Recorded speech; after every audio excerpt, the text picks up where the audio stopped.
Few in Afghanistan are looking forward to that election more than the Hazara. Once proud, they now feel oppressed, marginalized from any meaningful role in Afghan society. Today, we begin a two-part series on the plight of the Hazara. Here's Kim Berry-Brunhuber.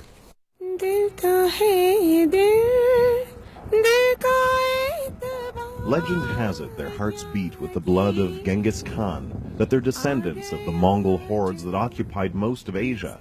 Now, however, they're no longer conquerors. They're the vanquished, treated like mules, persecuted. They have been targeted for almost a century. At times, almost exterminated. They were killing everyone. Many Hazara have no rights. The Uzbek come and say, beat him because he is Hazara. Their slums have no infrastructure. They have no water, they have no food, no job, nothing. They are going to die. Their politicians have no say. When I say something to a minister, it is different to another MP. And their youths have no hope. Things are getting worse. But slowly, all of that is changing. So much so, some are starting to believe the very future of Afghanistan might well be in the hands of the country's most mistreated and misunderstood people. We are headed in the right direction. So just who are the Hazara? Numerically, it's the third largest ethnic group, making up about 19–20% of the population. They're seen by many Afghans as invaders with an alien culture, foreign language, and heretical beliefs. But the reality is they're as Afghan as the carpets many of their children are forced to weave for pennies a day. The Hazaras are mainly a group of people living in the central part of Afghanistan. Afghanistan's rulers were usually from the Pashtun tribe, and like almost all Afghans, they're from the Sunni sect of Islam. The Hazara are Muslims too, but they are Shia. Hazaras were openly said that you have two choices, either to convert to Islam, that is that your Shia religion is not, we don't recognize it as Muslim, or you have to leave Afghanistan, or you will be killed. They killed 60% of Shia people during that time. 100 years later, the slaughter of the Hazaras would be repeated after the arrival of the Taliban. This is Bamiyan province, the traditional homeland of the Hazara. They arrived at 4 in the morning, 3,000 Taliban in SUVs, and began burning down houses and executing civilians. The Taliban's murderous fingerprints are etched into almost every home in Abdulaziz's village. These, he says, are bullet and mortar holes. He fought against the Taliban, but his men were outnumbered and the village overrun. They lined up people by twos and shoot them. Further away down there, they took civilians and they cut off their heads. The Taliban aren't human. And they weren't content to kill just the Hazaras they saw.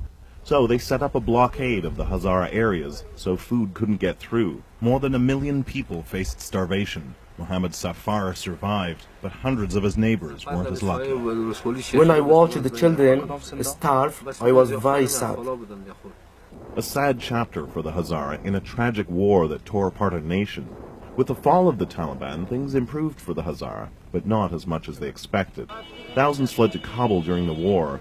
Many Hazara who came back from refugee camps in Iran and Pakistan say they now feel like refugees in their own country. I was a refugee and I came back from Iran. Now we have to sleep in our cots. I'm going to die, certainly. You can see it with your eyes.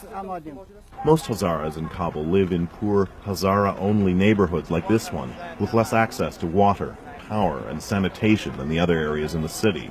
But many feel settling elsewhere would have deadly consequences. Abdul Manan almost found out the hard way. He said to other Pashtun, I have a Hazara working for me, come and beat him. Then they beat me and abused my wife. They threw her and one of my sons in a river. I complained to the Human Rights Commission and the police station, but no one paid attention to me. Now he and his family squat by the mosque, living on handouts. A long fall for a proud man. Now I have no house. You can see my sons. They have no clothes. I have no money. But I'm sad because I have no future.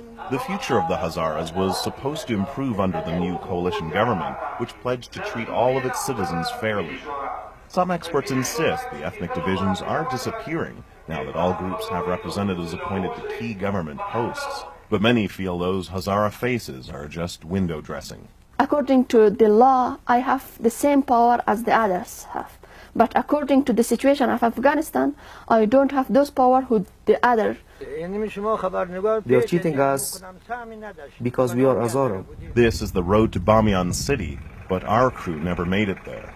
A local group barricaded the road because they say the government is ignoring them. They never pay attention to us. For example, there is no head of police that's Hazara. None of the staff in the government office are Hazara. You're closing the road until they're listening to us. This is just a group of angry old men with no weapons and plenty of tea. But what happens when the Hazara youths feel they have no voice and no choice but to strike back? The answer to that question, The problems of our country, and more on the Hazara and the future of Afghanistan tomorrow. Kim Brunhuber, CBC News, Kabul. Well, there's no doubt life has been difficult for Afghan civilians in recent years. The Hazara was once a proud society in Afghanistan.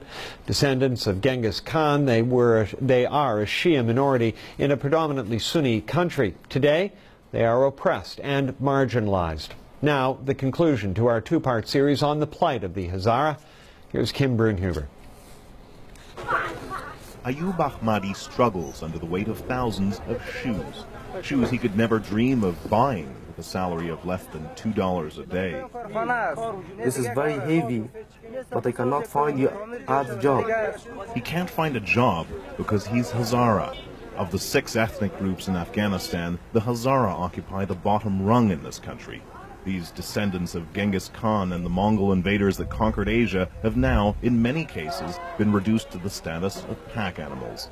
Their children forced to work for pennies a day weaving carpets. Most Hazaras say they can't leave their slums to look for work in areas dominated by other ethnic groups because the consequences could be deadly. I cannot go any other area to work because I'm afraid. If I live here, they will kill me because they will say, you are Hazara. Unlike most Afghan Muslims who are Sunni, the Hazara are Shia. Because of this, during the 1800s, 2 out of 3 Hazaras in the country were put to death by their own king.